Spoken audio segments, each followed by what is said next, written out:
नमस्कार मित्रों और बंधुओं, आज हम बात करेंगे चैतन्य मन और अवचेतन मन, इनमें क्या अंतर है। देखिए, फिलहाल जो आप जी रहे हैं जिस मन के साथ, वो अवचेतन मन है। अभी तक आपका मन चैतन्य रूप में आया ही नहीं है, क्योंकि आपके जो मन की वेगस नर्व है वो एक्टिवेट हुई नहीं है।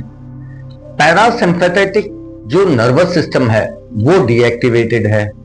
कुंडलिनी जागरण नहीं हुआ है।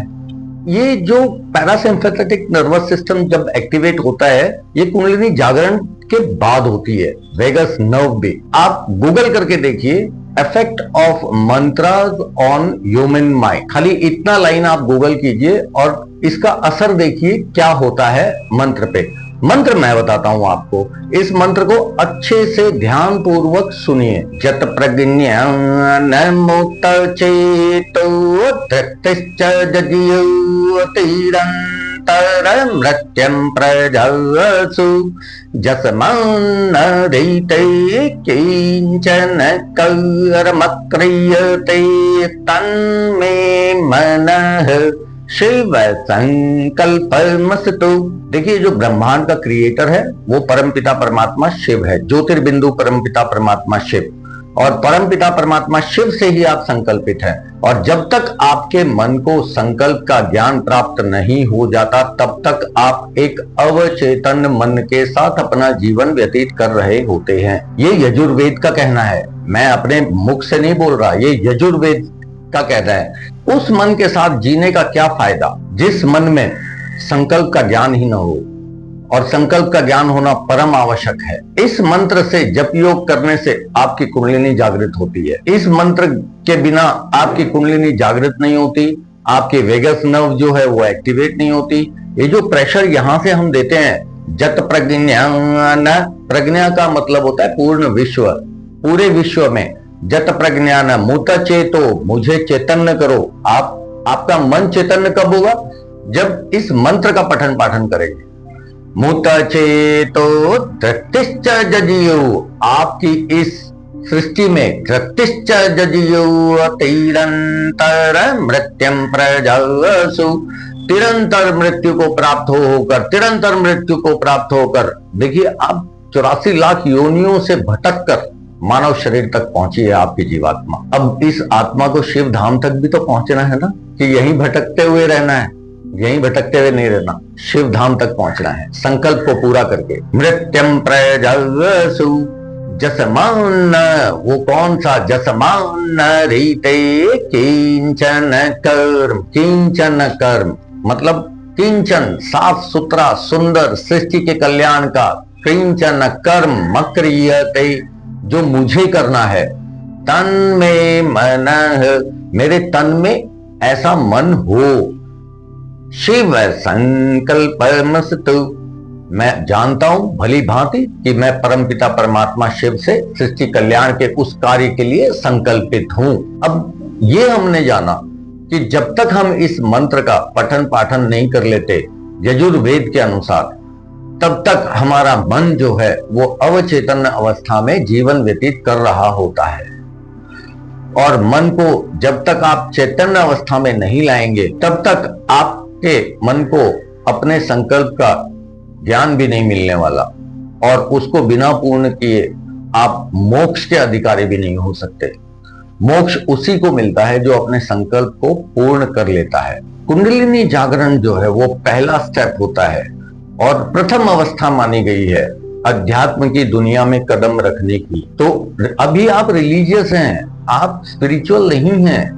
हिंदुइज्म बोलो या क्रिश्चियनिटी बोलो, सिख धर्म बोलो, कोई भी धर्म, ये रिलीजियंस हैं।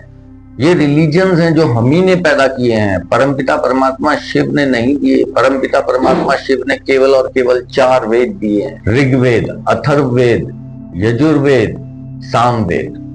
ये 4 वेद दिए हैं।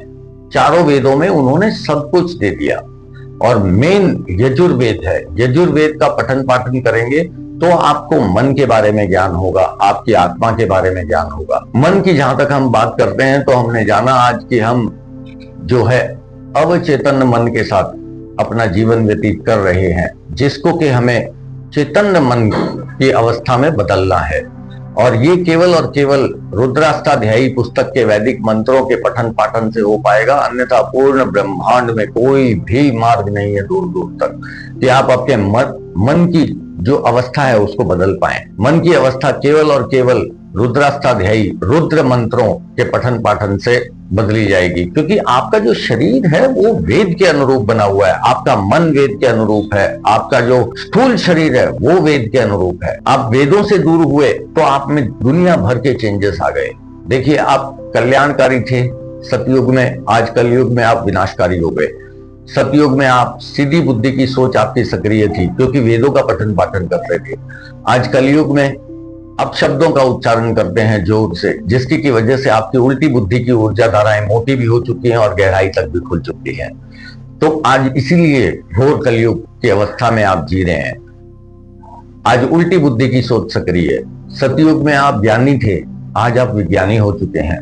सतयुग में आप मंत्रवादी थे, आज आप यंत्रवादी हो चुके हैं। कितने बदलाव आ चुके हैं आपके शरीर में।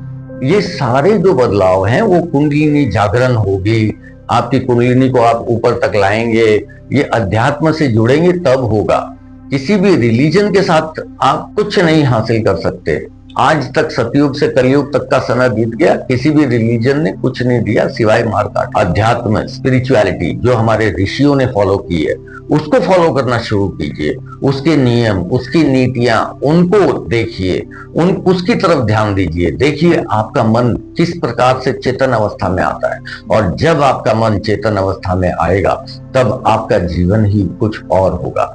कुछ और मतलब कुछ और ही होगा, और ऑन द स्पॉट होता है ये। जैसे ही कुंडलिनी की पुकार मन तक पहुंचेगी, ऑन द स्पॉट होगा ये।